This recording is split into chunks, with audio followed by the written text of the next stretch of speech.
para Bia Paz. E vou pedir para ela orar para encerrar. Pode ser, Bia? Pode ser. Muito obrigada, reverendo. Grande reflexão. É algo que a gente sempre tem que manter em nosso coração, né? Sempre manter os nossos olhos ajustados, o nosso coração centrado, e é um ótimo lembrete nessa manhã. Então, sem mais delongas, eu vou orar, então, para a gente seguir com o nosso encontro. Senhor Jesus, muito, muito, muito obrigada pela oportunidade de estar aqui reunida com os irmãos da fé. Obrigada pela tua graça que nos alcançou no dia de hoje. Obrigada porque o Senhor nos sustenta em todos os momentos, em todas as áreas de nossa vida. Nós reiteramos o seu senhorio. E eu peço agora que o Senhor nos conduza durante esse estudo, que seja um tempo produtivo, um tempo leve de novas descobertas e compartilhamento de conhecimento, que realmente possamos tirar proveito desse momento, que aquilo que foi ensinado possa gerar frutos, né, e possa gerar boas conversas e comunhão entre os irmãos. Então, que o Senhor também me abençoe, me ajude a passar o conteúdo da melhor forma possível. Em nome de Jesus que eu oro. Amém. Amém. Ok. Então, como a gente tem falado aqui, nós estamos na série Capitalismo e Progresso. E nós vamos estar hoje a parte 2 do livro, que compreende os capítulos de 6 a 10. E deixa eu preparar aqui a... Vamos ver se vai dar certo, porque eu entrei em pânico um pouquinho. que... Vamos ver. Que o computador estava meio lento. Eu tô aqui num sistema de 2 dispositivos. Mas espero que dê certo. E eu também coloquei o reloginho de... Ai, meu Deus do céu. Amiga, se não der, eu posso compartilhar para você. Você manda para mim. Eu compartilho minha tela. Vamos ver se vai carregar. Tá. Mas não foi o compartilhamento, né? Não. Peraí.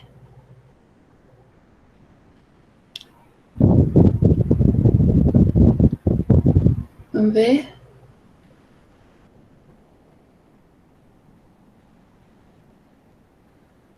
Não foi? Agora apareceu uma apresentação, Ana Beatriz Acho Paz. que vai rolar. Vai rolar? Tá carregando? Porque aqui no Tá. tá... Eu acho que tá. Tá indo. Agora. Ei! Nossa. Então, gente, primeiro, assim, uma coisa que eu queria começar só a falar, alguns disclaimers. Não sei como traduzir isso no piscar de olho. Eu não sou economista, eu não sou historiadora, mas eu sou uma pessoa, assim como todos, que gosta de conhecer as coisas e entender como elas funcionam. Então, estamos aqui para construir juntos, né? Quem leu, né? Façam comentários, guardem as coisas para a gente ir discutindo depois e para a gente construir isso juntos, né? Mais do que só eu apresentar, isso aqui é uma discussão. E nesse sentido, né, pensando no ponto de vista leigo, né, para quem não fez a leitura, recomendo que não se assuste com essa leitura. O autor, eu gostei demais da escrita dele. Ai, meu Deus. Putz, agora eu fiquei com medo. Desculpa se eu falar besteira. Mas a escrita dele é muito didática, é muito organizada, ele retoma os pontos frequentemente, tranquilamente. Então, quem aí...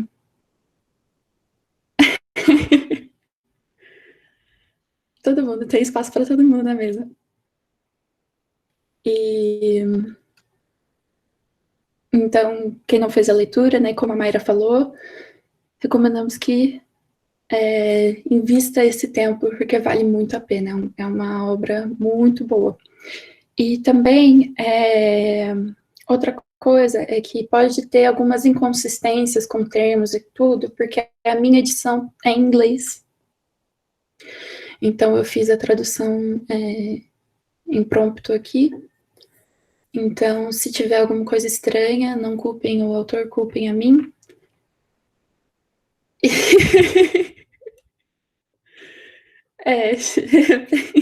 Fênix.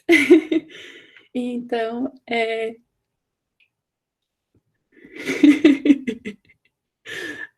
eu vou parar de ver o chat aqui para eu ver meu roteirinho. E eu vou contar os 40 minutos aqui. Tá contando? Se eu passar disso, eu montei um sistema que eu levo choque. Brincadeira. Vou procurar não falar disso. Eu sei que eu tenho uma reputação de falar demais. Mas a gente vai fazer dar certo. Então, vamos lá. Acho que... Ai, meu Deus do céu. Ah, tem que rolar, entendi. Ok.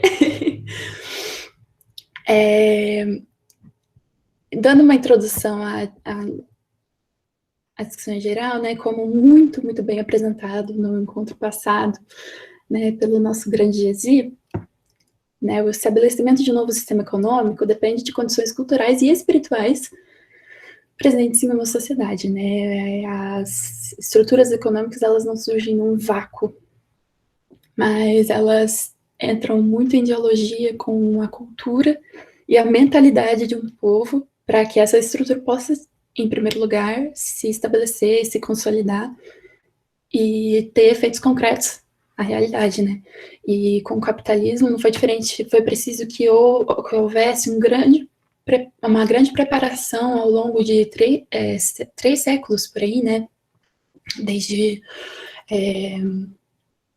da Idade Média, que havia uma estrutura específica que a gente discutiu no encontro anterior, até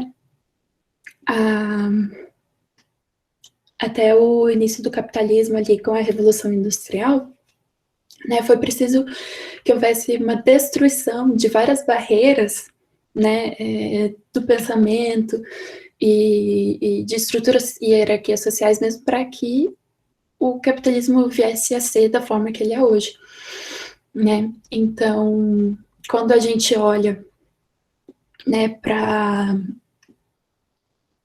a sociedade inglesa ali na metade do século XVIII, quando que é aonde nós vamos partir a nossa investigação do estudo de hoje,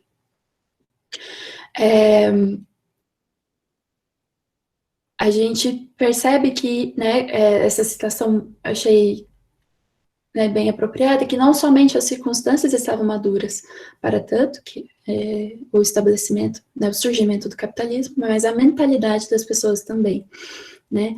Então, né, havia uma disposição espiritual das pessoas, né, que como, né, inserido na tradição calvinista, o Hausberg fala bastante, né, disso, das disposições religiosas das pessoas, né, para que o capitalismo fosse estabelecido, né. Então, num resumo, né, num quadro geral, havia aqui o individualismo e o materialismo, né? Acho que eu digitei errado. Eu digitei errado. Desculpa. Erros em Paris. Individualismo. Meu Deus do céu, que horror. Individualismo e o materialismo, né? São coisas que existiam desde que o mundo é mundo, né, e em todas as sociedades, né, isso são características humanas, mas, então, né, eles isolados, eu não poderia dizer que são características que propiciaram o surgimento do capitalismo por si só, mas, né, em conjunção, né, com também a virada racionalista e também o puritanismo, que trouxeram uma relação diferente com o trabalho, né, formaram ali um solo fértil, digamos, um conjunto de materiais inflamáveis prontos para ali soltar, propiciar o boom para fazer surgir o capitalismo, mas precisava de mais alguma coisa, né? Precisava ali de um empurrãozinho, e o que foi o estabelecimento da fé no progresso, né? Que é a grande tese do livro, né? Que por trás do capitalismo, a motivação, né? Para o estabelecimento da ordem das coisas capitalista é a fé no progresso, a ideia de que a sociedade sempre caminha para uma evolução, né? Para algo melhor. Então, e então, também nesse contexto, né, o utilitarismo era o ideal, né, a utilidade das coisas, a felicidade última, né, a evolução até chegar a esse estado de felicidade última. Então, as coisas servem a esse propósito, né. Então, nesse sentido, havia a ilusão de si mesmo ser o forjador da sua própria felicidade, né. Esse aqui é um tema, é um lema do Thomas Jefferson, né? Farbe sua quisque fortuna, que significa todo homem é o arquiteto da sua própria sorte, né? Da sua própria felicidade. Então, havia todo esse conjunto, esse ideário, né? Enquanto cultura propiciou o surgimento do capitalismo. Aí, o que a gente vai fazer aqui hoje é investigar esse processo, né? Toda essa trajetória. A gente vai começando, né, do meio do século XVIII com a Revolução Industrial. A gente vai partir daqui e ir até o capitalismo nos dias de hoje, né? Como o estado de coisas atual, né? Então a gente vai andando, né? Como as coisas então aconteceram para hoje estarem como tal. Então, essa parte 2 é esse percurso, né? Ele nos leva até aí, foi bastante interessante. Eu fui lembrando de muita coisa no ensino médio, assim, várias memórias vindo, mas digo que foi uma leitura muito iluminadora nesse sentido de como a estrutura do capitalismo de fato funciona, as empresas e companhias, e a relação com o governo e tudo mais. Então, vamos lá, apertem os cintos, né? Então, capítulo 6, a Revolução Industrial e as suas consequências, né?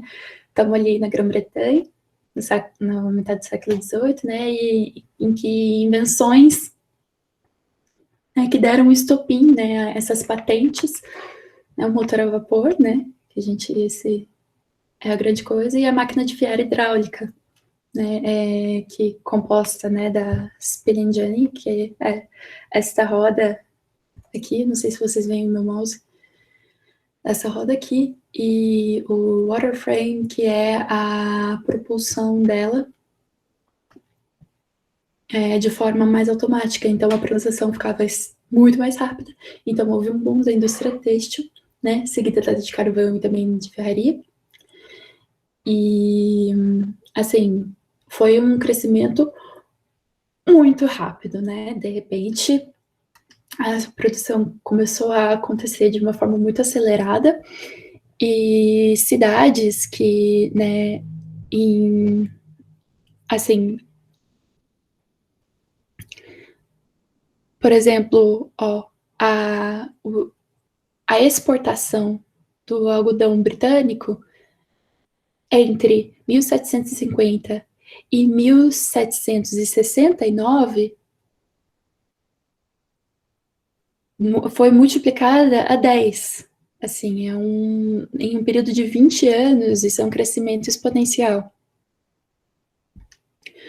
E as cidades, né, Glasgow e Newcastle, que são cidades extremamente relevantes, eram descritas como aterros, né, cidades agrárias, né, e, por exemplo, Manchester era descrita como uma mera vila, né, então houve um boom muito rápido, né, só em questão de 30 anos, né, essas cidades, os campos foram esvaziados e as cidades foram se enchendo. E então, né, mas qual foi o papel, né, da fé no progresso, como a gente determinou até aqui, né, nesse processo todo, né? Essa é uma frase do Voltaire, que ilustra muito bem a questão do shift que houve na fé do progresso para que essa expansão pudesse ocorrer. Que ela foi dotada de poder à ação, né? A questão de incentivar que medidas concretas e práticas fossem tomadas para que esse progresso, essa felicidade fosse, enfim, alcançada, né? Então, ela mesma era a sua motivação. Então,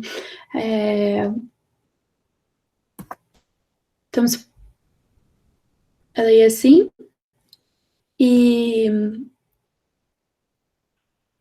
havia também um segundo aspecto, né? A ênfase na inovação tecnológica como fonte do progresso, né?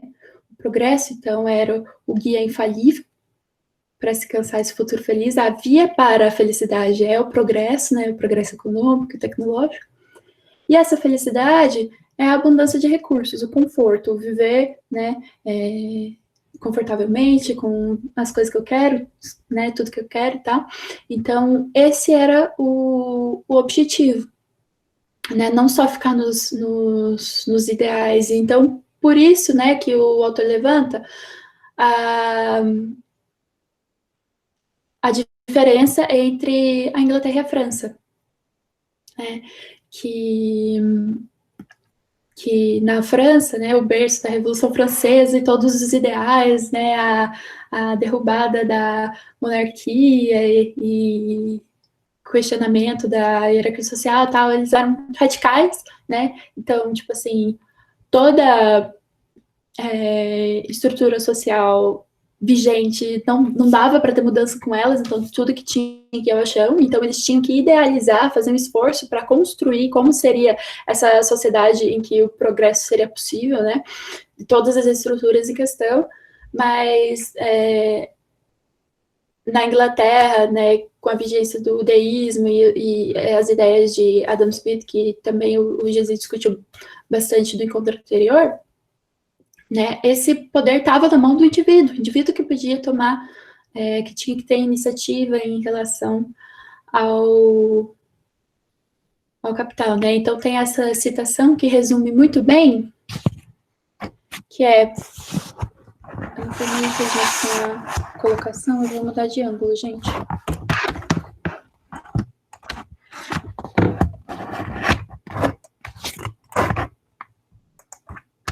Tudo certo? Ok. Tá bom. Então, por isso que, ao mesmo tempo que os franceses tentavam reconstruir a sociedade sobre princípios abstratos, os ingleses se dedicavam a atividades práticas utilitárias e subjugaram as forças da natureza ao controle humano por meios científicos, né? Então, isso é importante porque se a tecnologia, né, foi posta tanta ênfase na tecnologia, né, ela que torna, né, porque o mediador entre o homem e Deus, porque assim, né, como a gente viu antes, era a ordem social, as hierarquias sociais eram vistas como dadas por Deus, então havia propósito naquilo e pronto. Mas não, agora com a tecnologia nós podemos trabalhar em torno de construir para nós mesmos o nosso futuro. Então, por meio do avanço científico e do avanço tecnológico, né, o mero mortal pode alcançar a Deus. E aqui que, né, também entram alguns ideais calvinistas que o autor reitera que não eram suficientes, né, como alguns autores postulam, para transformar a sociedade da sociedade medieval para o sistema capitalista, né? Então, mas foram coisas importantes para imbuir na mente das pessoas né, esse senso de ação, né? Esse tornar em sujeito, né? Então, tem o senso calvinista de chamado, que é essa ideia de que nós fomos chamados, né, para agir, né? Eu lembro do Jesus falando, né, que nós não fomos só chamados para cultivar a horta, né? Nós temos um chamado para cultural, para ter influência na sociedade, né? E então, isso, né, somada a uma ética de trabalho individualista puritanista, a uma visão deísta-utilitária da sociedade e uma fé humanista descomplicada no progresso, geraram o ambiente para o capitalismo, né? E especificamente dentro dessa ótica deísta, né, nós temos a lei natural relativa, né, que tem essa questão dos direitos civis, né, e então ao Estado, né, cabe não mais preservar aquela ordem social vigente dentro de toda aquela hierarquia que havia na Idade Média, mas sim respeitar os direitos individuais e o livre mercado, né, deixar a mão invisível e conduzindo as coisas. E, a partir de agora, a única diretriz moral era o acúmulo de propriedades, né, dentro daquela ótica de que a felicidade é o conforto, né, conseguir acumular o máximo de propriedade para mim. Então, essa mão invisível, ela levaria, né, com os indivíduos realizando a expansão tecnológica e econômica, né, a mão invisível daria conta de levar a sociedade como um todo ao sucesso, né? E aí, então, o autor segue para estabelecer, então, né, algumas diferenças da fábrica, que é a estrutura, né, central ali simbólica da Revolução Industrial, e o feudo, né, a guilda também pode ser chamada. E então, porque aí a gente pode ver bem claramente como eles se opõem, né? Muito claramente você vê que realmente uma tinha que substituir a outra, né? Uma tinha que ser destruída, né? Como ele fala das barreiras, para que a outra pudesse se estruturar e se erguer na nossa sociedade. Então a gente vê, né, que essas estruturas, e fica muito claro, né, que esses elementos, né, a fábrica e o feudo são manifestações da cultura, que é algo que o Hauswald defende muito, que é que eles são manifestações culturais, né, do pensamento da sociedade que se faz em algo concreto com essas estruturas, né? Então, se a gente vê o feudo, era um trabalho orgânico e tradicional focado na provisão interna do sistema, né? Ali tudo que era feito do feudo era ali consumido também, realizado em ferramentas básicas, né? Tipo assim, era tudo feito com a mão ali, né? O artesão, os escravos, eles tinham os seus próprios métodos de fazer, que era muito mais da habilidade da mão do que uma seta máquina, né? E nesse sentido ele era tudo inserido em um quadro de verticalidade, né? Cada um, né, sendo escravo, servo, Saulo Serano e, enfim, cada um, né, como integrante da sociedade, tem os seus direitos e seus deveres e fazem parte de algo maior, né? O empenho da sua função enquanto sua função era claramente algo que fazia necessário para a santificação do todo. Mas isso se perde, né, quando passa para a lógica da fábrica. A fábrica é um trabalho mecânico, voltado a lucro, né? Não é algo para fora, né, ali daquele ambiente de trabalho, que se adapta aos dinamismos das tecnologias, né? Eu adapto meu trabalho de acordo com a máquina que eu tenho, né? Se eu tenho uma inovação, então a minha função muda. Muitas vezes a gente vê, se eu for levar até os dias de hoje, mais tem trabalho como manutenção dessas máquinas do que o trabalho das máquinas em si. E ele é inserido em um quadro de horizontalidade, né? Então agora passa a ter essa premissa de que o indivíduo que deve tomar a iniciativa perante ao capital, né? Ele que deve trabalhar para produzir o capital, e isso não é algo que não é uma função que vem de cima, é algo que ele precisa fazer, né? E o objetivo como um todo agora não é mais a santificação da sociedade por meio do trabalho, mas sim simplesmente vencer o seu concorrente. Né, a produção ela tem que ser cada vez maior para que você possa ficar sempre na frente. Né?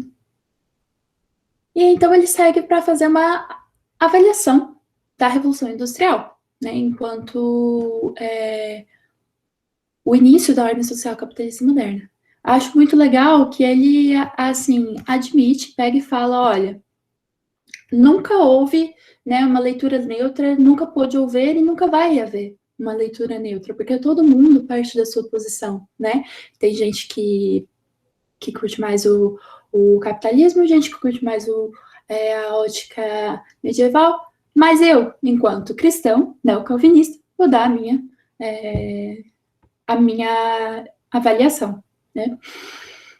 Então, né, ele coloca, né, que, claro, que a sociedade medieval tinha, né, os seus vários efeitos, a ordem social muito rígida, vários problemas, mas será que a Revolução Industrial foi a resposta correta, né, a resposta mais adequada?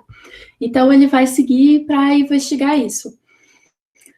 Né? E aí ele fala, né, que enquanto nas teorias, nas doutrinas de Calvino, né, a esfera econômica teria sua independência, né? Ela pode existir em si mesma sob o princípio do coram deo, né? Que todos os humanos, né,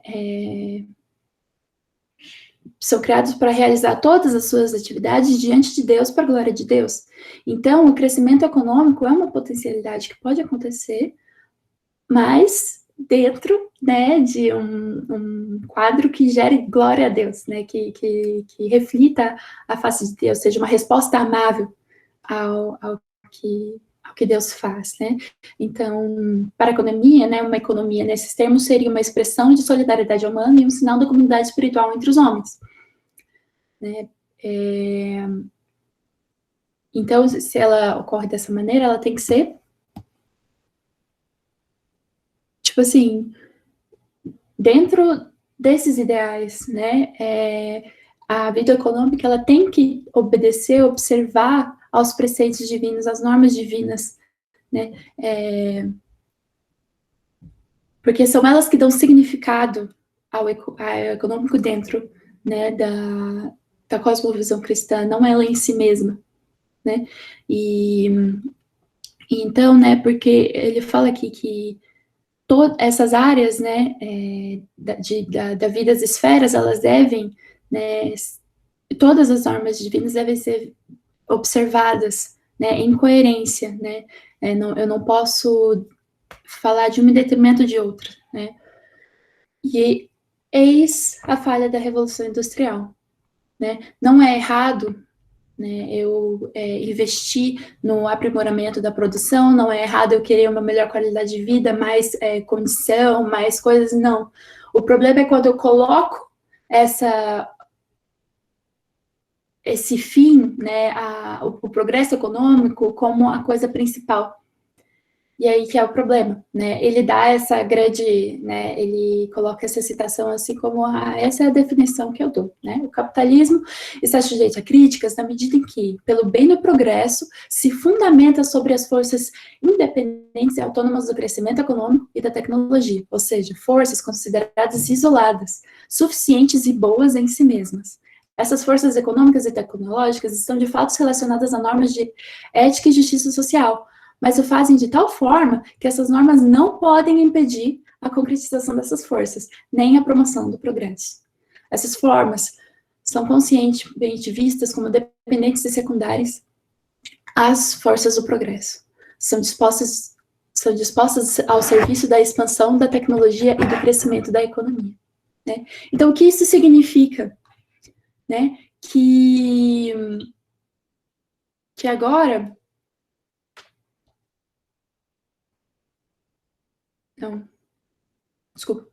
Que agora, por exemplo, todos os problemas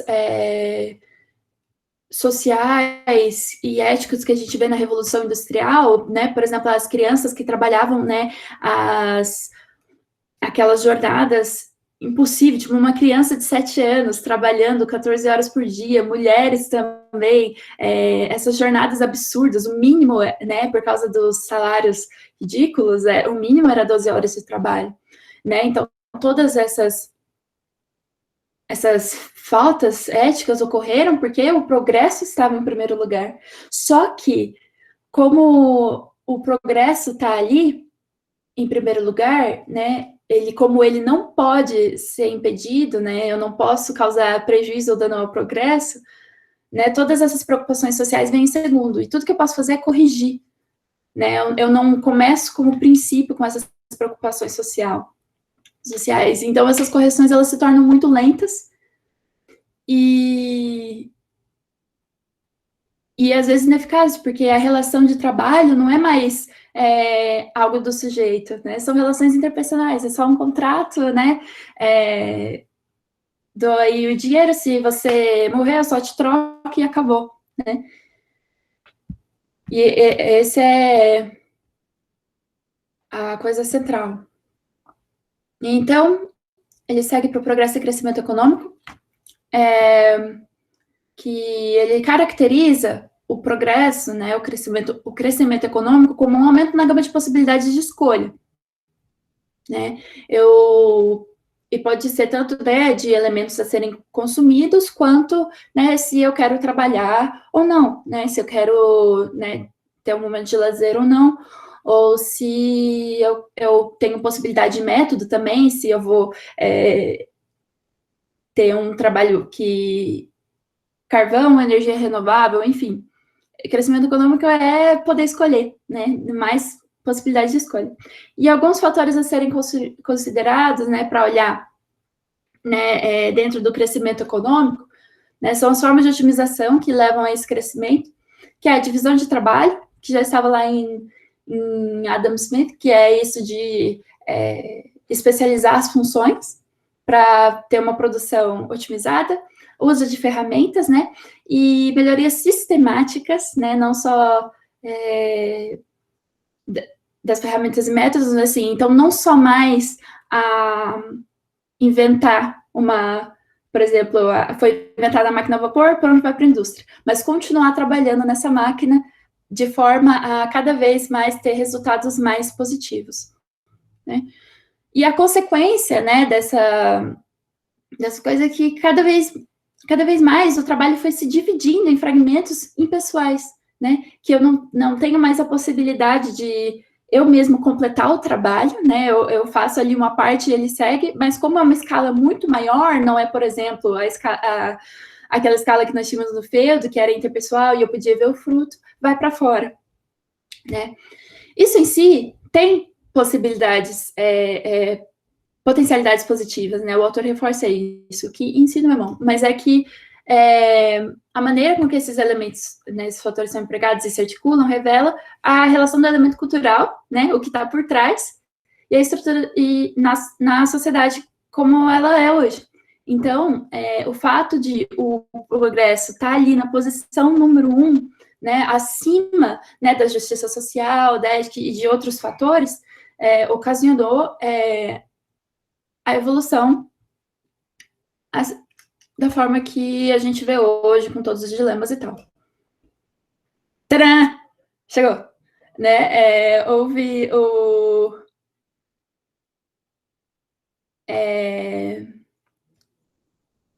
o contra-movimento socialista, né, a resposta, né, a isso, né, que foi motivado, né, o Marx e o Engels foram extremamente motivados por uma simpatia profunda, e vendo a situação dos trabalhadores, né, por o senso de justiça foi ferido, né, com aquelas condições pesadíssimas que eles denunciaram, principalmente na obra A Situação da Classe Trabalhadora na Inglaterra, de 1845.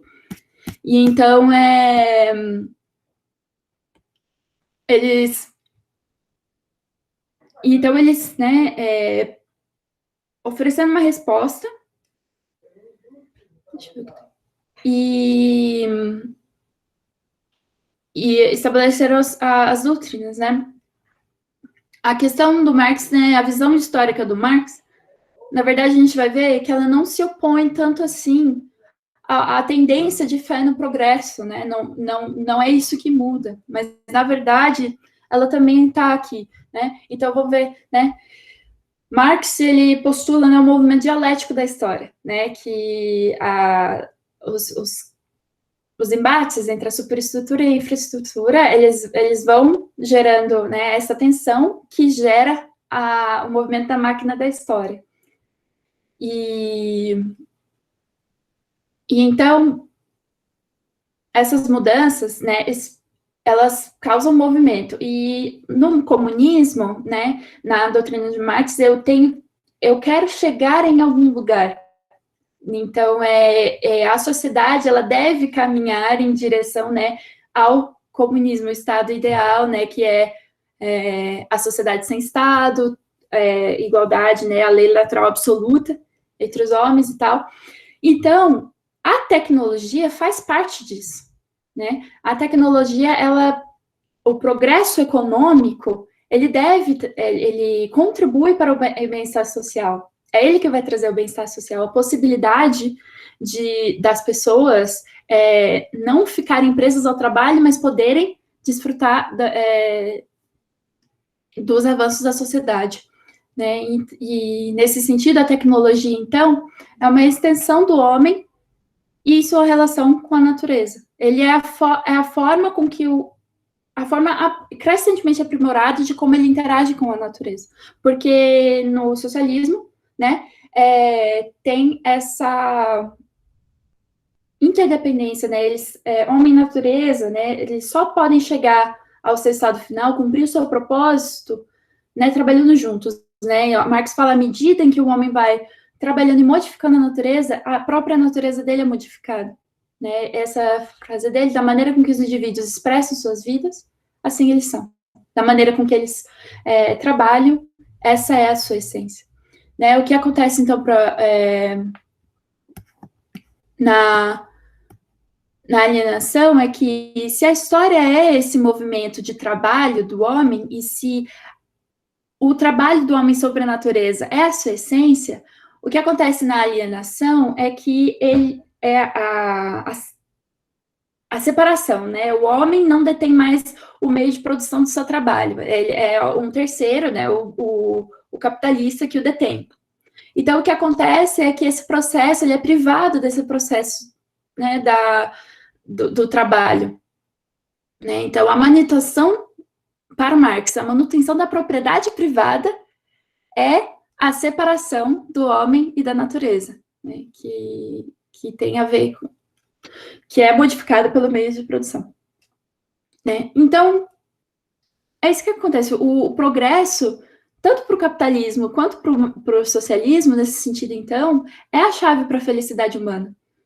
Né? Então, o que aconteceu, né, para para a sociedade capitalista, né, perder esse senso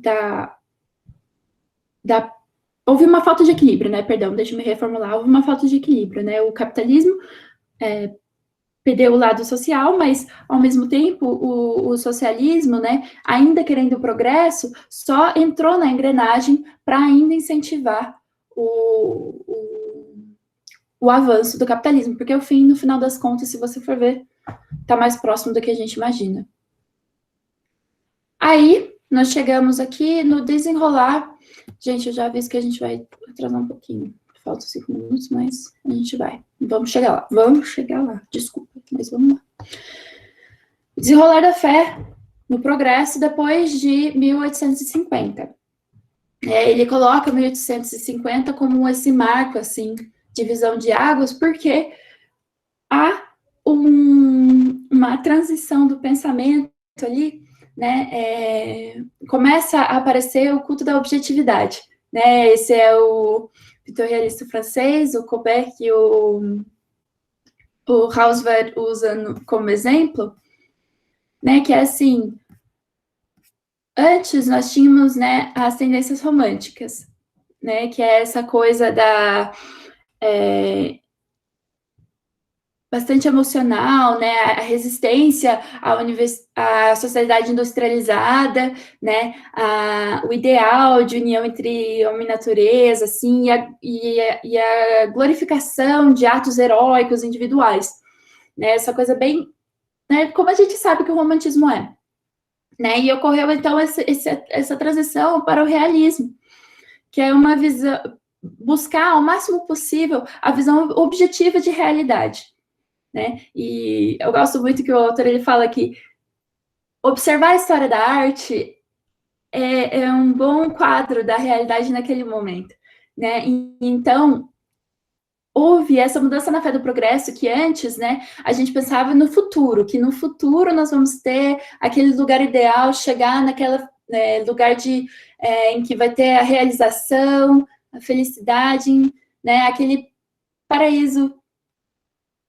né? Mas então houve um shift para observar o progresso que já existe, né? Olha a tecnologia que já temos, né? Essa tecnologia que a gente pode ver e observar, medir, né? Olha onde já chegamos, né? E então, o progresso não é mais o fim, mas é algo que está presente, que eu posso observar e computar, né? Não só idealizar. E aí a gente chegou num lugar que eu tava esperando, assim, eu tava procurando esse capítulo falando, onde é que vai chegar? Tá demorando pra chegar, tá demorando pra chegar. Conte, né? Que é exatamente esse ideal positivista, né? A valorização extremamente forte, somente daquilo que a gente pode medir, daquilo que a gente pode observar, né, das evidências e tal. Não é mais suficiente só imaginar e tal. A gente já tem aqui a vida real, a gente precisa lidar com essa vida real, né? E então, com essa supervalorização, a apreciação da tecnologia, não só pelo fim que ela proporciona, mas por ela mesma, né? E o que isso acontece, né? Como a gente sabe, né, no positivismo tem esse ideal que as sociedades objetivamente evoluem de um ponto sem evolução, né, de um ponto primitivo, né, as sociedades com magia e tudo mais, até desenvolverem a ciência para chegarem no ponto de completa evolução, né, de ciência, né, mentes esclarecidas e tudo mais. E então, né, havia esse objetivo de ver as sociedades dessa forma, né, as civilizações com um progresso mensurável. E então, o que acontece é que somada, então, essa visão, a visão de evolução, porque aí também nessa altura é publicada a Origem das Espécies, do Darwin, e entra a ideia de evolução e todas as extrapolações dessas ideias para o campo social. E então o progresso, essa é a chave, não é mais algo que o homem deve fazer, não é mais algo que ele vai tomar com o seu trabalho e proporcionar.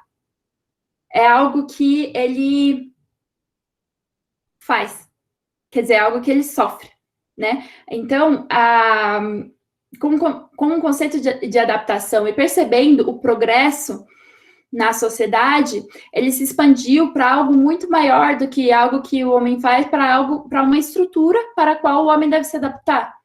E então, deve se ocorre também a ordem do maior. Quem não se adaptou, que lute. O famoso, mas que lute, né? Então, progressão não é mais algo que eu faço, mas é algo ao qual eu tenho que me adaptar. E então, eu não tenho mais essa relação de desfrutar dos frutos do progresso, né? O progresso serve para que eu chegue num estado futuro em que eu tenha felicidade e tudo mais, né? De fato, se torna uma luta para quem se adapta melhor naquele meio competitivo, né? Então, né, juntando a nova concepção de progresso com a extrapolação do conceito biológico de evolução, agora o homem deve se adaptar ao progresso econômico do momento e não mais provoca. Ele antes era o agente e agora se torna objeto do avanço do crescimento econômico da sociedade. Então, mudanças no capitalismo desde 1850, né? Aí o autor ele vai fazer uma análise a partir de 3 fatores. O funcionamento interno das empresas, né, os processos internos de gerenciamento, os funcionários e os investidores, né, relações das empresas entre si e com os consumidores, né, as empresas, a competição entre as empresas e o produto final, né, em seu posicionamento final com o consumidor, e a indústria como um todo e essa relação com o governo, né? Então, mudanças dentro das empresas, né? Tendo em mente que agora o paradigma é outro, né? O progresso não é mais algo, é algo a que todo mundo tem que se adaptar, não mais algo que é feito, né? Então, tem o tamanho, né? A estrutura legal é a produção em massa, né? Porque antes, o que acontecia, né? Com aquela questão das patentes, que as invenções que eram feitas, eu tinha uma patente, eu fazia uma invenção, e então eu montava uma estrutura, uma empresa para fazer funcionar essa máquina, né? Só que agora, então ela era uma iniciativa de um indivíduo que criou essa coisa e vai lá e faz a empresa para poder fazer o seu trabalho. Agora não. Né, foi criada a sociedade limitada em que investidores podiam se juntar a essa empresa, né, e a empresa não mais sofria das variações do indivíduo, assim, ela saía das inflições do indivíduo para um âmbito maior, né, um coletivo, que era mais fácil de controlar, e nesse sentido, a produção em massa foi possibilitada, né, porque com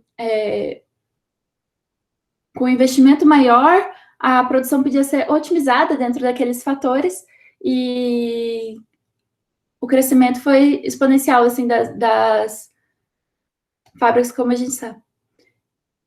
Também houve o processo de internalização das ciências e do gerenciamento da tecnologia. Antes, né, a patente era criada e era criada uma nova empresa para esse maquinário, mas não agora, né, com a especialização do trabalho cada vez mais e precisando, exigindo mais máquinas, a função, né, a gente tem nas empresas aquela função, diretor de pesquisa, tecnologia e tal, porque eu preciso de um trabalho para que essa estrutura seja continuada, ela possa ser reinventada para que ela possa, dentro daquele ideal, se adaptar continuar andando em direção ao progresso, né? O progresso está aí, então eu preciso me adaptar, preciso me reinventar, né? Para que eu possa acompanhar, né? Não fique para trás. Então, a empresa passa a ter uma independência, não tem mais um indivíduo que pensa e controla, né? Mas ela vai acompanhando o movimento da sociedade, desse progresso, né? Então, é um movimento que acontece da maximização dos lucros, né? Que antes era o objetivo principal, para manutenção do sistema, né? Então, porque se você ficar parado, você vai ser engolido, né? Você vai perder, né? Dentro da lei da adaptação. Então, a própria empresa, apesar de ter conseguido essa independência do indivíduo, assim como o indivíduo, ela se tornou um objeto do progresso na engrenagem da sociedade como um todo, né? Aí, mudanças na competitividade. O que é Karen? Né? Houve 4 frases, sim, da competitividade entre as empresas. Né? Havia competição perfeita e pura, né? Aquela questão da mão invisível, que a competitividade ia gerando preços pequenos com os quais os clientes se beneficiavam. Né? Então, o cliente era o rei. Né? Eu queria vender, então, de acordo com a determinação do cliente e do consumo do cliente, a demanda era satisfeita, né? Só que a tendência natural é o monopólio, né? Então, era preciso que houvesse, né, alguma influência externa para que o sistema não caminhasse para a destruição. Então,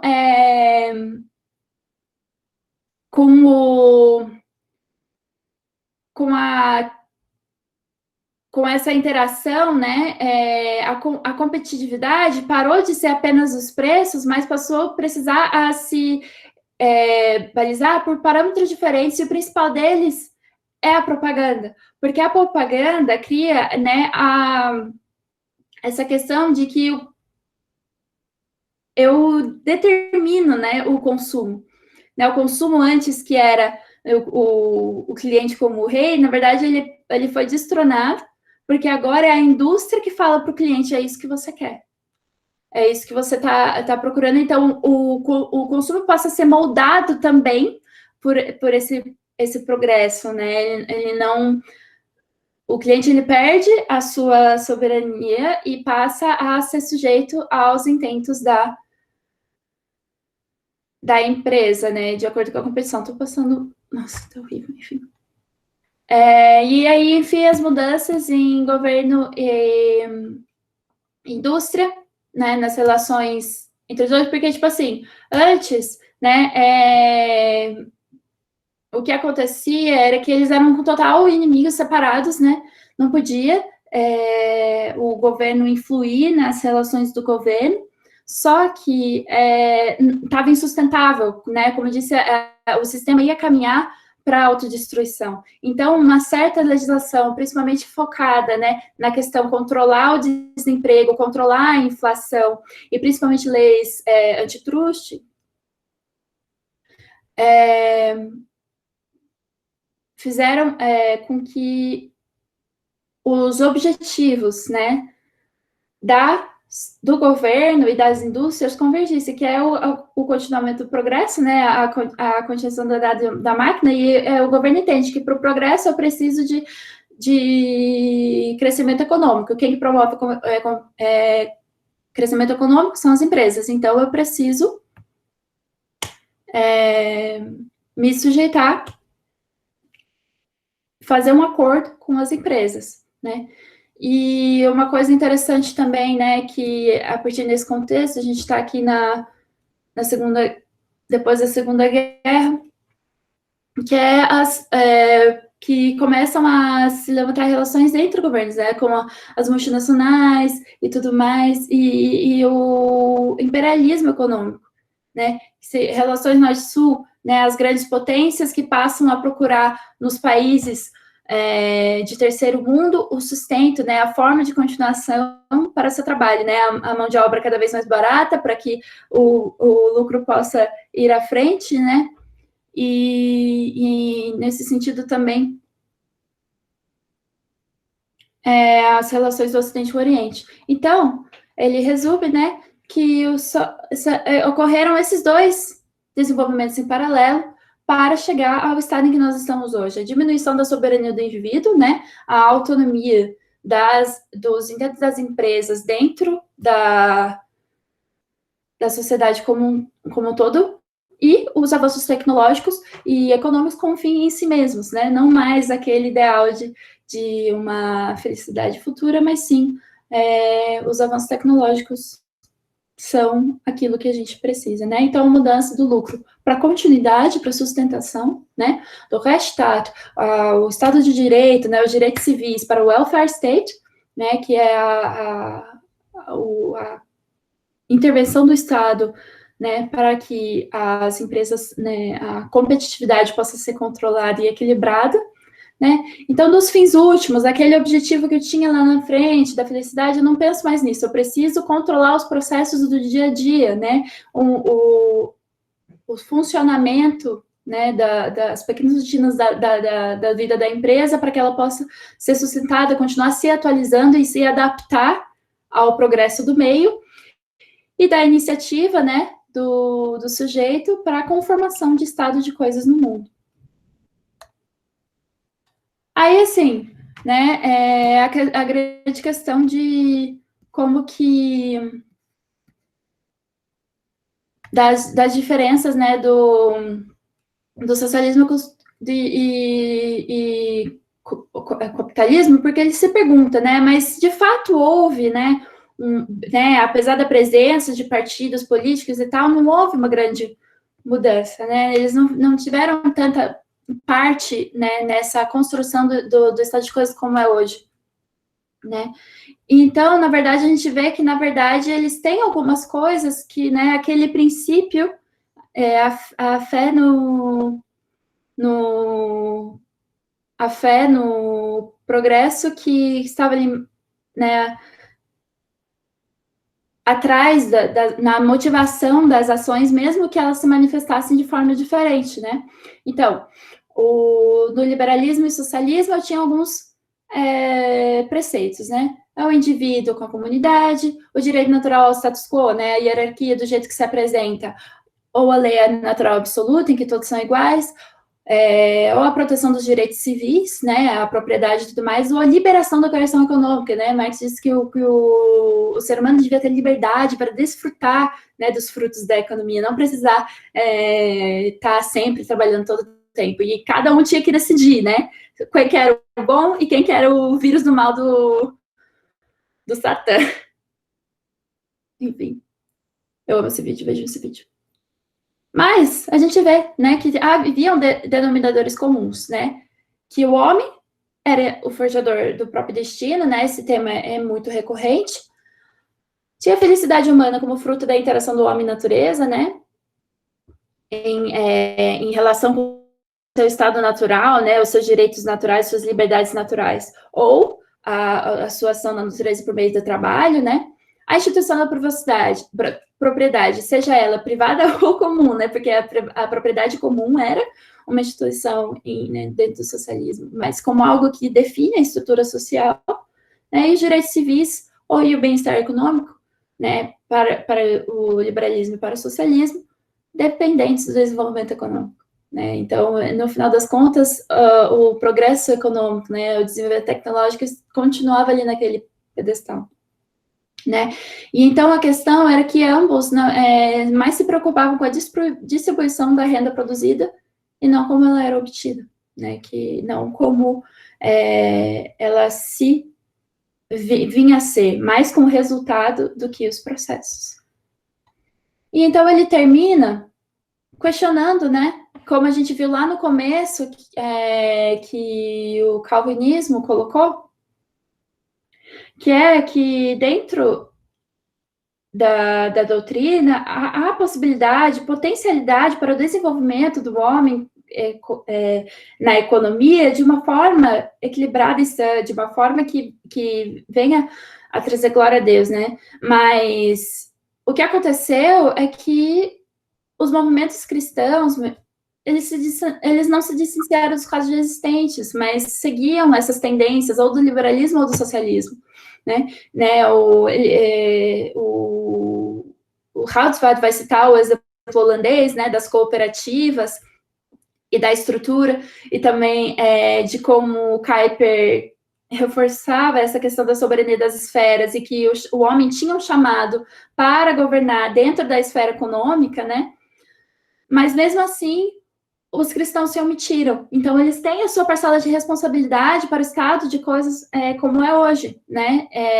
Mesmo que seja pela omissão, né? Pela não estabelecimento de uma forma que seria respeitando aquelas normas de acordo com as leis divinas, né? Então, eu acho que fica nesse termo de desafio, assim, né? Como que um cristão pensaria e estruturaria a sociedade. Eu peço perdão porque eu estourei absurdamente o tempo e que foi uma apresentação confusa, mas é assim, a gente acha que a gente entende na cabeça, mas na verdade, na hora de falar, não é a mesma coisa, né? Então, peço perdão, espero que alguma coisa possa ser de proveito. Eu quero muito ouvir as colocações de vocês. E é isso.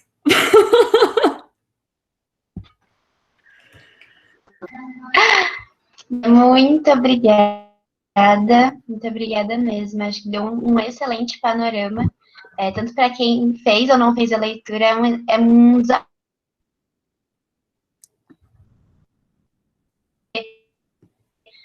Quando a gente lê, a gente já passa o nosso filtro de seletividade. Aí, quando a gente vai selecionar o conteúdo para colocar na exposição, a gente filtra para compartilhar com a gente. Muito obrigada. E agora, então, a gente começa esse tempo de discussão. O Gesi partilhou aqui a questão, mas se ele tiver para aí quiser colocar à vontade, Gesi, só me dá um toque se você quer que eu ponha ou você põe. Eu tenho uns pontos para a gente comentar bastante com assim, da gente ter sempre o cuidado que o autor... Oi. Amiga, travando bastante. Você pode voltar às últimas coisas que você falou? Porque não deu para entender. Acho que... Será que se eu interromper a apresentação ajuda?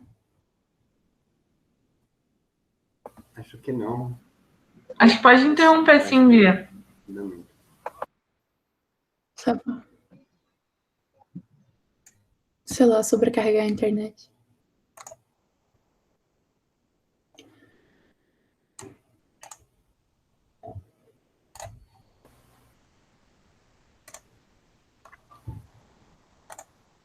Posso, de repente, fazer minha colocação, então? Será? O que vocês acham? Enquanto a gente aguarda. Amado. Faça. Então, não, muito legal, Bia. Estou ansiosa. Foi muito bom seus comentários. Viu? Parabéns. Parabéns mesmo. Super bem organizadinho. Assim, super bem explicadinho. Você traduziu tudo em inglês, né? Então, assim, todo esse exercício também. Deixa eu te falar. A gente conversou na semana...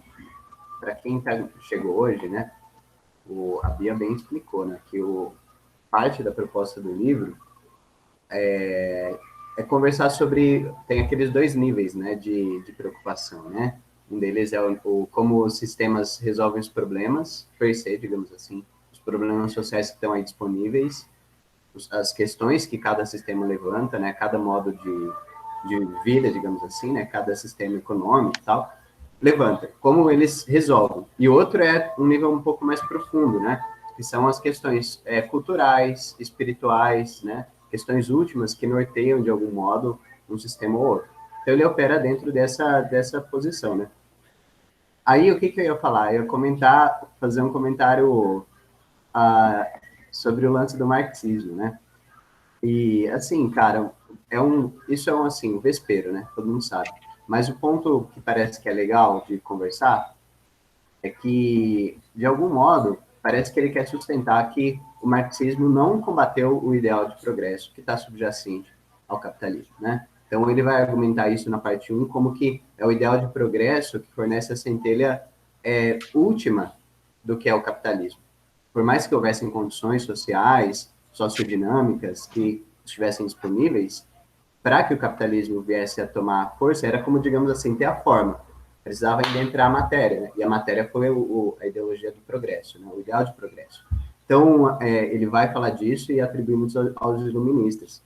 E é legal tentar ler, como o Hawthorne faz, uma conexão entre, assim, eu não sei quanto essa conexão ficou clara para vocês, mas uma conexão interna entre o ideal iluminista de progresso e quanto o Marx e, enfim, essa crítica ao capitalismo aceita e é iluminista em grande parte, né? Ela precisa aceitar o iluminismo em muitos sentidos para poder fazer uma crítica. Então, é muito difícil, assim, de você tá operando num nível, mas é como assim, no nível de, digamos assim, de como eu dou soluções, parece que é muito diferente.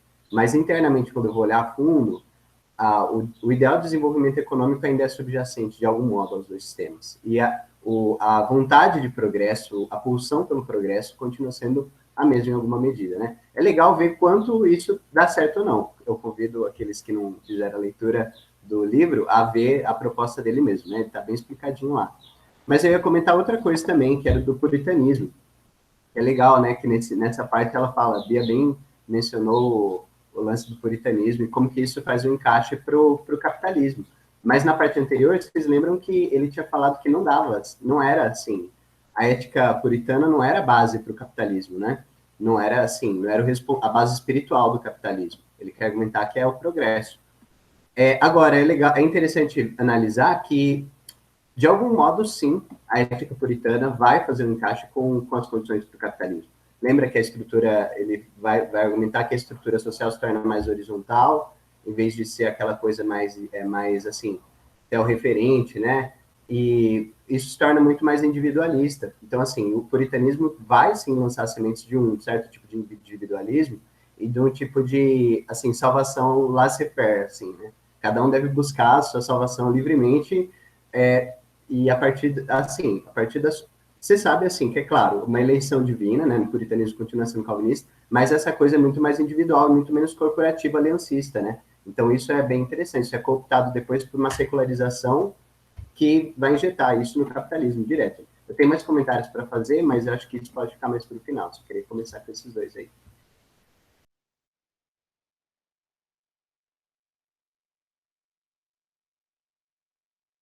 Eu só queria comentar, pegando assim o gancho ainda que o Gês colocou do capitalismo e do comunismo serem filho do iluminismo, da ideia do progresso.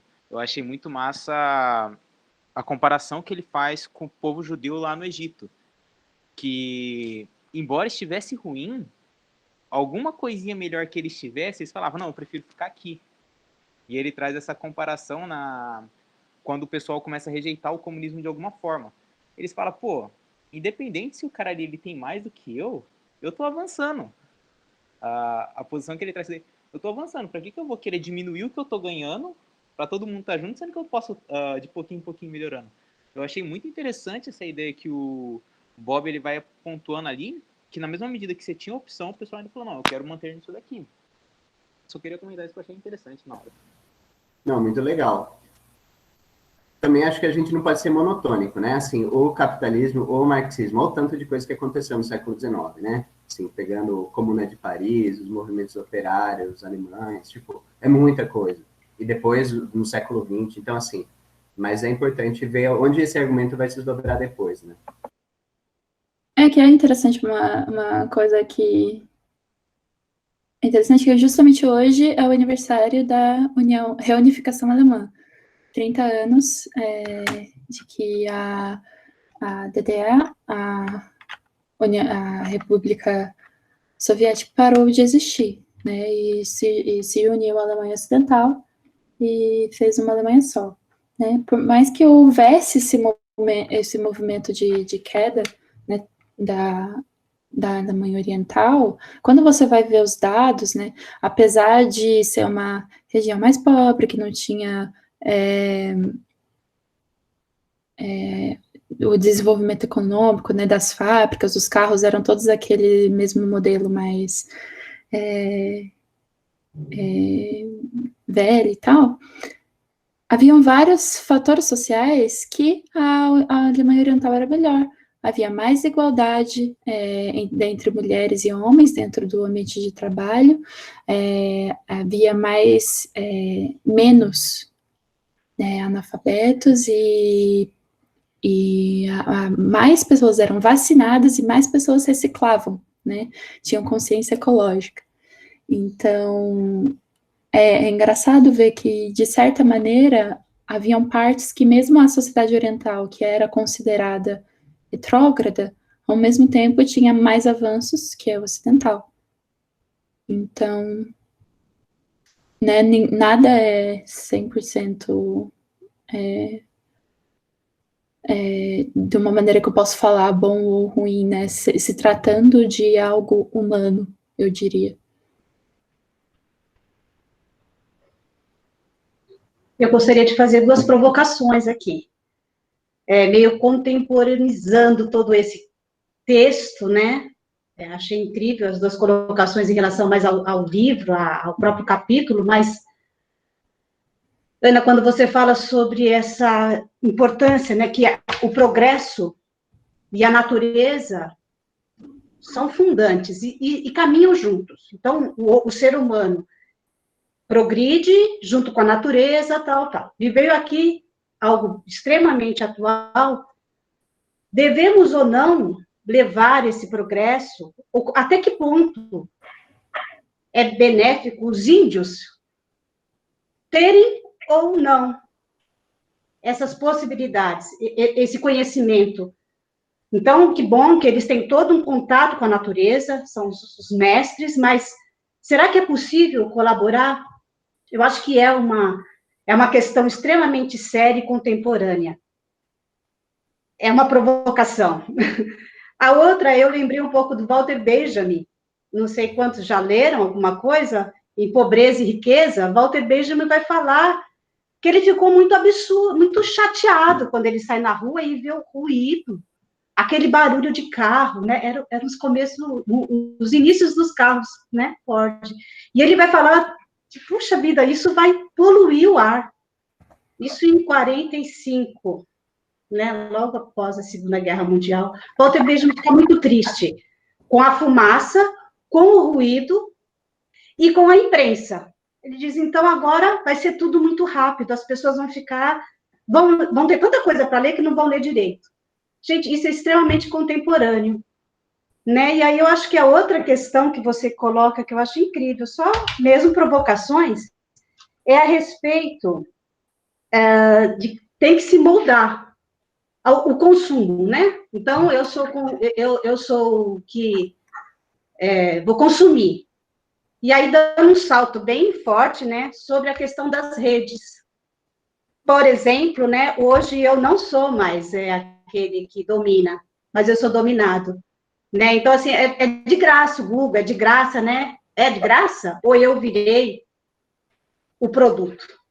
Então, deu uma avançada nisso hoje, né? Eu não sei se vocês tiveram acesso a um documentário Dilema das Redes, alguém viu? Da Netflix? Então, sugiro que você possa ver isso, porque é exatamente essa leitura muito significativa hoje. Eu passei de ser, eu sou um produto, eu sou vendido, meus dados são vendidos. Então, assim, só provocando mesmo, e como a Gambin diz, né, que é um texto muito legal, que ele vai falar sobre o contemporâneo, eu acho maravilhoso ouvir vocês fazerem esse link com a espiritualidade, com o ser cristão, enquanto tudo isso, mas nós precisamos sempre trazer essa questão contemporânea. Outra coisa só, a pandemia tem deixado a gente mais pessoal? Será que essa questão da janelinha eu retomo de uma forma louca? jamais possível, mas eu passo a ser, olha aí, eu tenho um nominho, eu tenho uma... Será que o impessoal, apesar de tudo, com as janelinhas, com a pandemia trouxe essa possibilidade? É quase que a minha digital. Só provocações mesmo, mas parabéns, foi linda, né? Eu quero retomar o texto, ler melhor a partir de agora com essa sua releitura. É isso, gente. Desculpa se eu me estendi. Então, grandes provocações, assim, um grande repertório também. Obrigada pelas colocações. Esse é um grande dilema, assim. Eu tinha visto uma reflexão, né, sobre essa questão né, indo um pouco de trás para frente dessa reflexão das redes sociais, que é, né, nossos dados são vendidos, aí a gente fala, né, alguma coisa a partir dos nossos likes, o Facebook traça um perfil psicológico, esse perfil psicológico ele vende para as empresas, e as empresas que tem mais a ver com os nossos gostos e tal, vem um anúncio de acordo com aquilo que eu teria tendência a comprar, né, e aí ele coloca, mas isso é cômodo, é algo que é muito prático, né? Tipo, por exemplo, né, quando aparece eu falei, nossa, meu tênis furou, tô precisando de um tênis. Aí do nada no Instagram aparece Nike. Então, assim, aí você fica, meu Deus, que medo, tô vendendo meus dados. E, tipo, de fato, isso é algo um pouco preocupante, mas também é cômodo, né? Se o nosso objetivo é o conforto, poxa, era aquilo que eu estava precisando e apareceu para mim. Então, quando quem disse foi isso foi o Átila, a Mariana, né? Eu falei, aí, tipo, é uma provocação, né? Será que, de fato, é tão problemático assim a questão do conforto? Se é uma tendência histórica que a gente sempre busca pelo conforto, né? Pela comodidade, por algo que aumenta o bem-estar, né? E quanto à questão, né, do Walter Benjamin, peço perdão, não vou poder comentar, de Walter Benjamin, eu só li as teorias de tradução dele, que são excelentes, mas nesse caso não cabe. Então, Benjamin é muito bom, yes, yeah. Mas sobre a questão dos índios, é uma questão, assim, muitas vezes a gente vê o índio sob uma ótica ocidental imperialista, né, no sentido de, tipo assim, o índio, ele tem que ser aquele índio que a gente conhece, né, que usa o cocar, que mora na toca, faz as danças ritualísticas e tal, esse é o índio que interage com a tecnologia moderna não é índio de verdade, né, então, sendo que a civilização, né, indígena é uma civilização como todas as outras, que se adaptam ao meio, que utilizam daquilo, né, de fato, com esse objetivo de conforto. E aí a gente também, né, com o objetivo de conforto, utiliza muitas coisas, né, de avanços da cultura indígena. Por exemplo, a gente toma banho todo dia, a gente tem o cultivo de vários vegetais e tal, que são da cultura indígena, né, certos elementos que a gente nem percebe. Então, a gente pode, sim, aprender com a forma que os índios interagem com a natureza, né, porque eles desenvolvem sistemas, né, de sustentabilidade, né, de acordo com o meio, uma adaptação ao meio, assim, para além da produção do meio capitalista, mas também a adaptação ao meio natural, mas eles também se adaptam ao meio capitalista, então talvez a gente pode observar a forma com que eles fazem, mas também inseridos dentro da nossa sociedade, porque a maioria, né, já está integrada, né, dentro da sociedade, já faz parte da sociedade brasileira, como a gente faz, né, pensando no nosso âmbito, né, muitas vezes sem diferença. Então, é mais uma questão de não tentar olhar com olhar estrangeiro, mas se há formas de interação com a natureza que sejam positivas, né, que sejam interessantes no sentido de sustentabilidade, de mover nessa preocupação que está muito em voga, né, a preocupação ecológica, Então, acho que é positivo olhar, né? Não tentar imprimir uma preconcepção de como esses indígenas se relacionam com a natureza, mas talvez aprender como, diante da sociedade capitalista moderna, se as tradições influem em alguma coisa e modificam alguma ação. É isso que eu colocaria. Muito bem, a gente tem aqui na fila a Nicole. Quer colocar a questão? É a Nicole, né? Oi, gente. Colocou? Isso. Não é que Quer que a gente a Marília leia e o pediu Amadeus já... Não, é que ela pediu até para explicar um pouquinho, eu vou falar um pouco. Primeiro que eu estou muito feliz de estar aqui no grupo e de estar ouvindo, e foi muito bom, Ana, foi muito bom ver sua explicação. Enfim, é que na verdade eu estou na faculdade, estou envolvida com uma IC que acabou direcionando nesse sentido. Eu faço direito, não sei para quem não conhece, e eu tentei relacionar um pouco de economia e direito, né? E como que a economia está direcionando o direito, ao invés de a lei comandar a economia, enfim, coisa de sentido. E daí o corte que eu fiz foi mais para a década de 70 para cá, que é mais para o neoliberalismo. Mas o Hobsbawm, que foi um dos autores que eu acabei vendo na pesquisa, ele usa o termo da ideologia do progresso. E daí, quando eu comecei a ver um pouco do capitalismo e progresso, eu fiquei assim, ele está usando o termo fé no progresso, o que faz totalmente sentido. Mas parece que eles estão falando a mesma coisa, só que eles não estão falando a mesma coisa. Então, eu tentei pensar qual seria essa diferenciação entre a ideologia de progresso, que o Hobsbawm utiliza, para uma fé no progresso, que parece uma coisa ainda mais profunda, né, que vem de muitos anos atrás, na verdade, né, um corte muito mais amplo que o Hausward, acho que pronunciei certo, utiliza. Então, é uma questão de conceitos, né, de ideologia e fé. Eu gostaria que vocês comentassem aí. O Amadeu queria comentar sobre isso? Eu queria fazer um comentário sobre a pergunta, não sei se vai ser bem uma resposta, mas talvez seja um pouco, mas se vocês quiserem comentar primeiro, já que eu não li, então, sei lá. Não, fala aí, mas eu acho que você tá com uma coisa mais concreta feita. Não, eu já estava pensando esse tempo, então... quer introduzir a sua terminologia aí, Jesse?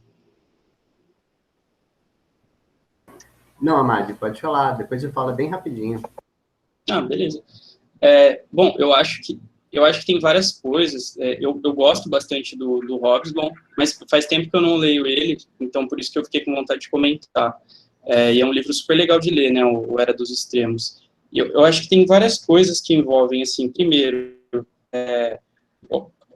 coisa básica, né, eu acho que, assim, nunca tome o discurso de um autor tão a sério, né, quer dizer, o discurso dele sobre ele mesmo não necessariamente é a melhor fonte de referência sobre ele, né, eu acho que eu nunca sou o comentador decisivo de mim mesmo, então, quando ele diz que ele pode não ter uma ideologia do progresso porque ele está criticando no outro, não quer dizer que isso seja verdade, né, então, acho que o primeiro ponto é esse. Segundo ponto, eu acho que está em escalas diferentes, assim, o que é cada conceito aí, né, o que é o progresso para ele e o que é o progresso que a gente está discutindo aqui. Me parece um pouco que o interesse marxista de criticar o desenvolvimento e a ideia de progresso dentro do capitalismo, principalmente vem pelo fato de que os marxistas estão querendo lastrear essa ideia de progresso a uma discussão sobre a desigualdade. Ou seja, não adianta nada a gente desenvolver os meios técnicos, científicos, produtivos, se tem gente passando fome e se tem gente que ganha, sei lá, 1 milhão por mês, alguma coisa assim. Então, eu acho que a grande crítica do marxismo com essa ideia do progresso, e eu acho que, de fato, aí realmente tem uma diferença entre uma linha marxista e uma linha não marxista, né, essa linha que vem direto desse utilitarismo mais liberal, vamos dizer assim, liberal, que hoje a gente tem o neoliberalismo, né, é a questão que o marxismo, ele tenta lastrear o desenvolvimento com o problema da desigualdade. Isso, na minha opinião, né, também queria ouvir comentários, mas eu acho que isso vem do Rousseau, porque o Rousseau, ele é um anti-iluminista, né, no sentido de que ele tenta ir na contramão do iluminismo, ele tenta colocar gente, de que adianta a gente estar crescendo nas ciências, crescendo nas artes, crescendo na cultura, se o problema da desigualdade não foi resolvido? E ele vai dizer que justamente que o problema é o da desigualdade. Então, eu acho que aí tem uma diferença mesmo. Então, por exemplo, o que motiva o desenvolvimento dos liberais, o progresso dos liberais, e que hoje a gente vai ver, sei lá, esse discurso coach, o discurso empreendedor, que está bastante difundido hoje, que é essa questão da inovação, de você trazer novas coisas, e é como se, assim, a vinda de novas mercadorias e a vinda de processos mais controlados de produção, mais eficientes, é como se isso, de alguma forma, engrandecesse o ser humano e fosse trazer um bem em si, entende? Para a sociedade, e que isso meio que resume tudo. Enquanto que eu acho que a visão de progresso marxista, pelo menos aqui do ponto de vista cristão, estou pensando aqui, eu acho que é a questão de que eles pensam que a história, assim, tudo bem, isso aí é um marxismo mais tradicional, e eu acho que o Hobsbawm, por mais que ele seja um marxismo contemporâneo, ele ainda está um pouco nessa chave, essa coisa de que a luta de classes, ela vai levando, né, num sentido hegeliano de história, ela vai seguindo para frente, e ela vai produzir um progresso, né, no final a gente vai chegar no comunismo. Então, eu acho que são duas coisas diferentes, entende?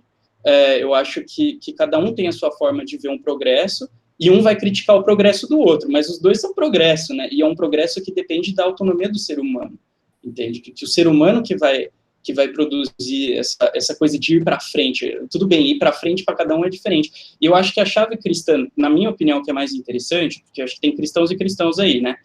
Mas eu gosto dessa ideia de que a gente tem que estar numa presença fiel. Quer dizer, a gente está aqui para criticar, para conseguir analisar e criticar, mas a gente não vai resolver o problema, nem o da desigualdade, nem o do progresso técnico-científico. Entende? É a minha opinião. Agora, eu acho que é isso, assim, eu gosto muito do Rousseau, tô fazendo propaganda dele, mas é justamente porque ele tá lá no meio do iluminismo, mas ele meio que subverte essa parada, entende? E eu acho que o Marx deve muito da visão dele do Rousseau, assim, na minha opinião. Eu li muitos marxistas, mas eu li muito Marx, eu não li quase nada, tá? Então tenho que admitir aqui, mas eu acho que tem essa questão, assim, que o progresso, ele vem acompanhado de uma crítica. Sim, e o legal é que o Rousseau, ele é super acessível, né? Todo mundo consegue ler, ele é muito legal. E é sempre uma leitura que te desloca, assim, que te perturba, é bem interessante. Peraí, o Adriel perguntou, é de quem? Do Rousseau? Indicações? Ah, cara, eu acho que o discurso sobre as ciências e as artes, eu acho que é o mais legal para começar, eu penso. Que é justamente isso, né? Ele tá fazendo uma tarefa que ele tem que fazer lá, tipo, é uma universidade que lança um desafio, né? Que é o restabelecimento das ciências e as artes assim, em 1750, mais ou menos. Trouxe o bem, as ciências e as artes? E aí todo mundo vai responder que sim, né? Tipo, não, porque as ciências, elas fazem o homem, tipo, chegar no seu ideal, não sei o quê, as artes, elas trazem a cultura, não sei o quê, e o Rousseau responde que não. Ele é o único que responde que não. E ele ganha o desafio, né? E aí é super legal, né? Por que as ciências e as artes corrompem a humanidade e não trazem o bem? Então, eu acho que ele vai trazer esse contraponto do progresso, e isso é importante quando a gente vai olhar o marxismo, essa ideia de que, também não adianta a gente ter um avanço das forças produtivas e ter um monte de gente sofrendo e tal, e a luta de classes continua. Aí, só uma última nota sobre isso, que eu acho que é interessante, é pensar que, na minha opinião, aí, tanto o liberalismo quanto esse marxismo de linha mais tradicional, que ainda de alguma forma ele vive na esquerda hoje, nas esquerdas, né, acho que não tem uma só esquerda, é uma certa cosmologia mesmo, né, um entendimento espiritual de uma história do que é a humanidade. Eu acho que o que esse marxismo original e o liberalismo têm em comum é uma ideia de conflito, assim, né, tipo, que o marxismo é bem essa coisa que a sociedade é uma luta de classes e os dois estão se pegando ali e tal, as duas classes principais e tal, e o liberalismo é essa coisa da competição, né, e eu acho que o que os dois têm em comum é justamente isso, eles não conseguem ter uma noção que lembra lá Gênesis 1, né, essa coisa de que Deus fez a gente para cuidar do jardim, é para estar junto, não é para estar um contra o outro, sabe, então eu acho que o cristianismo ele se torna legal nesse ponto para tentar contrapor aí, enfim. Isso aí. Vou comentar rapidinho, tá? Bem rápido mesmo, assim, 30 segundos. Matou a pau, Amade, é isso mesmo. Essa é a moral da história. Segunda coisa, fé na ideologia, fé e ideologia, qual que é a diferença, Nicole? Para o Hauswirth, que é herdeiro do Doivert, ideologia é todo o sistema de fé última, que, digamos assim, que de algum modo faz afirmações últimas sobre a realidade e tudo mais. Então, nesse sentido, tá tudo no mesmo campo de ação, entendeu? Então, não tem diferença entre ideologias entendidas como visões últimas sobre a realidade e fé, né? Então, certas ideologias são antitéticas à fé cristã, por exemplo, uma fé estabelecida, organizada, e outras que não, né? Ou sei lá, de algum modo assim. Mas é o conceito de ideologia dos neocalvinistas. Só queria dizer uma coisa, gente. Estou feliz de ver vocês de novo. Saudades de todos aí, todos e todas. A Mayra eu vi ontem, mas a galera que eu não vejo, saudades. Legal, Gigi. Olá, Gigi. Gigi, eu tinha conversado, na verdade, com isso, com outras pessoas, na verdade, com outro grupo, que é de filosofia reformacional. E daí, quando eu coloquei junto, no mesmo parágrafo, uma explicação do que eu estava fazendo de pesquisa, do Hauswirth e do Hobsbawm, eles olharam, meu Deus, mas ideologia e fé são coisas totalmente diferentes. Eu fiquei assim, será? Totalmente? Não, porque bom, outra hora a gente fala, mas não, é tipo assim, pro Doivert, que é o pai do Hauswirth, é assim, as duas coisas estão no mesmo nível de operação, né? São motivos básicos, e como motivos básicos, eles estão no mesmo...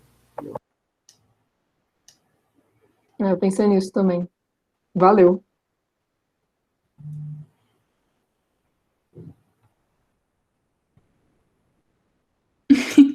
Pessoal, quem quiser fazer mais comentários, pode... Comentário que eu olhei.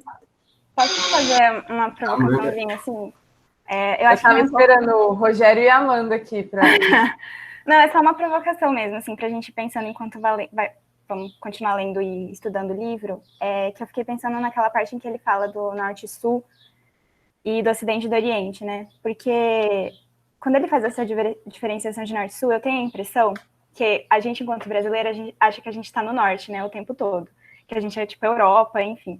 Só que eu acho que a gente está no Sul, né, isso é meio óbvio, e a gente está dentro dessa teoria da dependência que ele fala, né, a gente é dependente dos outros, da Europa e dos grandes países capitalistas. E a minha provocação é no sentido da gente tentar entender como que essas ideias de fé no progresso e todos esses valores, essa base espiritual e cultural que ele coloca, como que isso é trazido para a gente, assim, como que isso influencia a gente dentro das nossas especificidades. Porque a gente não tem indústria, né? Acho que é o primeiro ponto. A gente não tem revolução burguesa, a gente não tem revolução industrial, mas o capitalismo continua atuando aqui. E, enfim, acho que é um pouco isso, assim, da gente pensar sobre isso. Eu acho que é por isso que o processo de descolonização é um negócio tão forte, né, dentro do panteão das humanas da nossa academia, né, que é um tema muito presente, porque a nossa sociedade foi estruturada de forma a servir a metrópole, né, e a sociedade, né, a colônia foi fundada nesse princípio, não é algo que proclamou a independência e desapareceu. Eu acho engraçado que eu já discuti com português na internet por causa disso. Que é assim, a lógica colonizadora, né, que ele fala do imperialismo econômico, né, que as grandes potências subjugaram a classe trabalhadora das outras nações de forma a manter as necessidades das grandes empresas, né, ela marca todo o processo de produção da sociedade brasileira também. E tanto é que a gente pensa que a gente é Europa e tudo mais, porque a gente quer, porque a gente tem esse ideal impresso, assim, que lá é melhor do que aqui, que nós somos uma forma de sociedade ainda que não chegou lá, né, não é desenvolvida, é em desenvolvimento para chegar nas sociedades desenvolvidas. Então, eu acho que, né, o Hauswirth, enquanto, né, escritor da Holanda, né, de um país da Europa dentro desse quadro de colonizadores e não colonizados, é uma coisa que, de fato, a gente tem que pensar para fora, né, para a nossa realidade, não adianta, eu acho que é um erro constante que acontece, simplesmente refletir realidades aqui no Brasil, sendo que não funciona, é um sistema completamente diferente. Então, não é uma solução que dá para pensar assim, impromptu, mas é importante, é sempre importante trazer para a nossa realidade e saber que a gente está do outro lado do espectro e não daquele lado que a gente pensa que está. A primeira coisa que eu fiquei pensando, assim, em relação à parte 1 mesmo, de quando ele fala de paraíso perdido, esse paraíso perdido para os países da Europa, ele é uma sociedade inventada, né, e utópica. E para a gente, como a gente se vê numa linha de progresso e de atraso, a Europa é esse objetivo de progresso, né? O ideal é o país europeu, é a gente se aproximar desse lugar. Então, para nós está posto, tem uma imagem. E para eles não, eles estão pensando e caminhando em direção a essa imagem que eles estão propondo. Assim. Não sei se faz sentido. Que quem vê Noruega não vê lixo despachado para Camboja, entendeu? Sim. Sim. Toda uma estrutura de relação que, de alguma maneira, da forma com que o progresso foi colocado, né, que é isso que eu achei interessante. Uma das coisas mais interessantes do capítulo para mim foi esse negócio que como o progresso econômico, o crescimento econômico foi colocado como objetivo principal acima, né, como um fim em si mesmo, acima da e a justiça social e a ética foram colocadas subjugadas ao progresso econômico. Então, toda tentativa de corrigir essas desigualdades são tentativas, correções tardias, né, que no máximo são muito limitadas porque não se pode prejudicar o progresso econômico, que é o fim maior. Então, quando ele colocou isso, eu falei, por isso que as coisas não é a solução final, claro, que seria reducionista falar que essa é a explicação para todos, mas eu achei muito interessante nesse sentido. Pessoal, vocês estão me ouvindo? Uhum. Uma estabilidade aqui agora. Sim.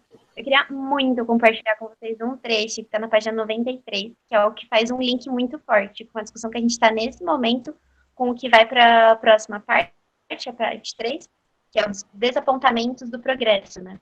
E uma questão é que até agora a gente está falando do progresso e os seres humanos, o progresso e a humanidade. Quando tem muitos outros recursos que cabem aí, porque a gente está falando de quem que é afetado, atingido, contemplado, outros julgado esse progresso. Daí isso pluraliza muito mais as discussões que a gente está tendo, porque tem parcelas muito claras de quem é a população, que está em qual lugar do privilégio do recebimento desse tipo de progresso. Né? Mas essa ponte que o autor traz, está não sei se é o livro, página 92 do capítulo desse tópico. O como, então, as pessoas que estão à frente do desenvolvimento tecnológico vão criando uma narrativa de que isso significa poder, porque isso é associado à autonomia, né? Então, uma vez que a gente se torna autônomos da soberania de Deus, assim, a gente passa a ter autonomia sobre a nossa própria vida. E aí, nesse discurso, ele coloca essa frase, olha só. A princípio, essa cultura parece elevar o homem à posição de dono soberano do seu próprio destino, aquele que traz à tona tais processos econômicos e técnicas e determina a sua direção. Porém, no entanto, em última análise, essa cultura rapidamente relega esse dono à posição de dependência absoluta do desenvolvimento que ele tinha em sociedade. Ele acaba se tornando um objeto, a extensão de suas próprias criações. Eita.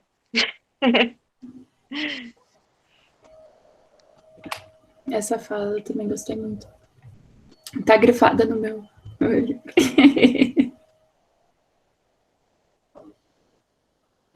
Arthur, você queria fazer um comentário?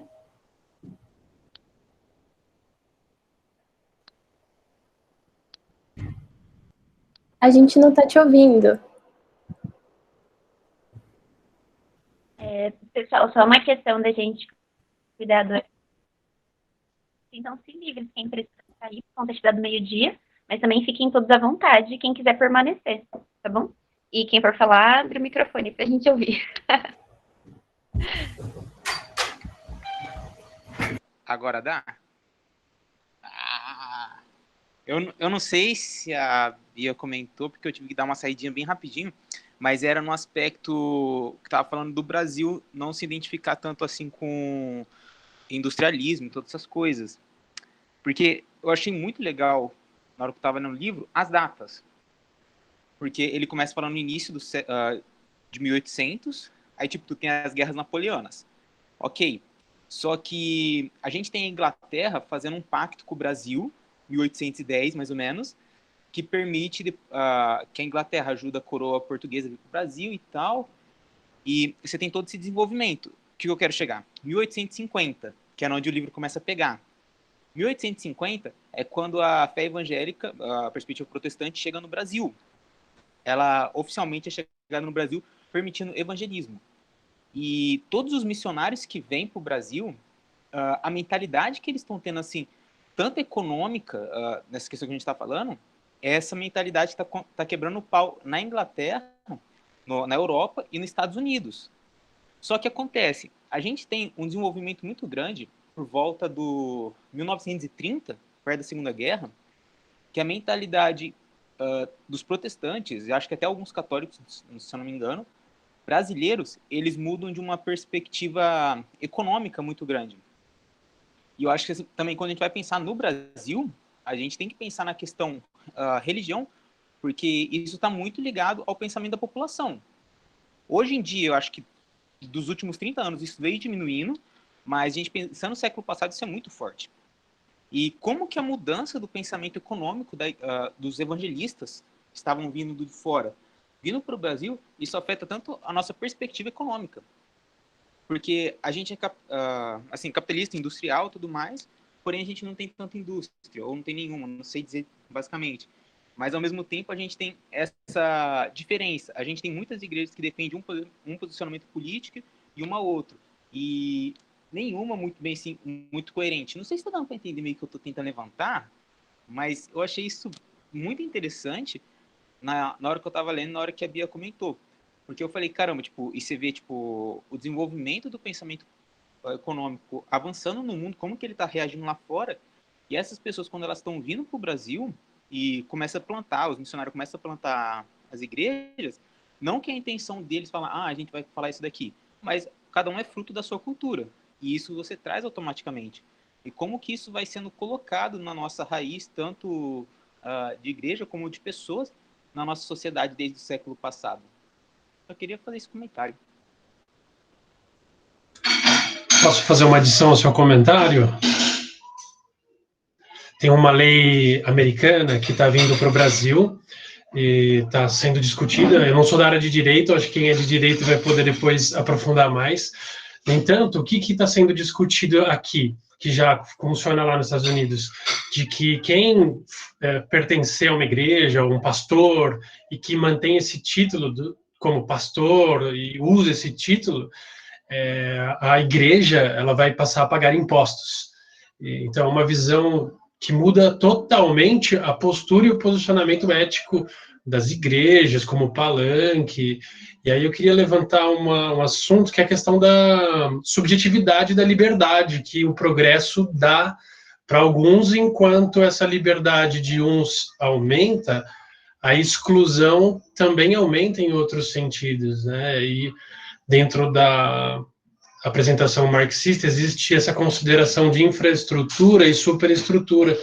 E aí fica a pergunta que eu quero deixar para vocês, como igreja e como cristãos, como que nós podemos manter e levar a cultura do reino de Deus para a economia vigente do nosso país, independente de qual seja ela, né?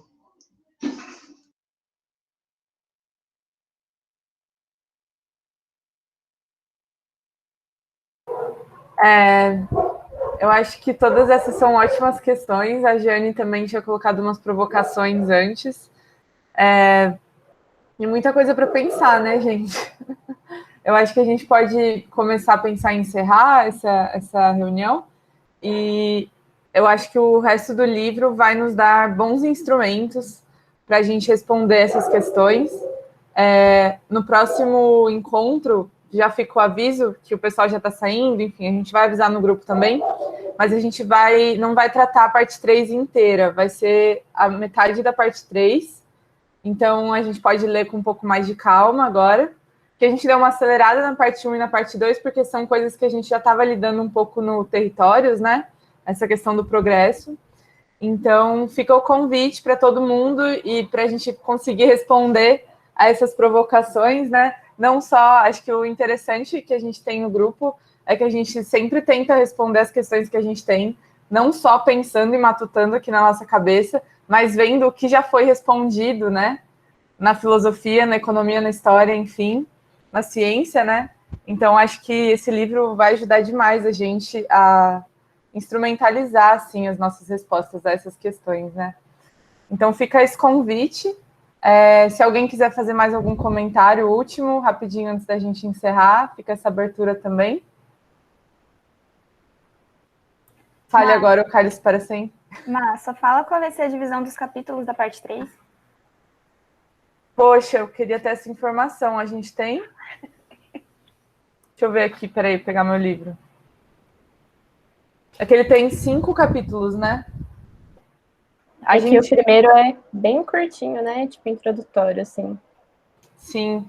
Provavelmente vai ser o 11, 12, 13 no próximo encontro. Mas se houver alguma mudança, a gente avisa todo mundo, vai postar no Instagram também. Mas a princípio é o 11, 12, 13 mesmo. E quem vai conduzir é a Ana. Tá aqui ainda? Ana Bezerra? Tá aqui, acho. Aí. Acho que é isso, né, gente? Como o pessoal já começou a sair, mas eu acho que fiquem à vontade para a gente ficar comentando aqui, quem quiser trocar ideia. Eu só vou parar a gravação oficialmente agora, né? Para a gente encerrar. Mas fiquem à vontade, tá bom? Um beijo.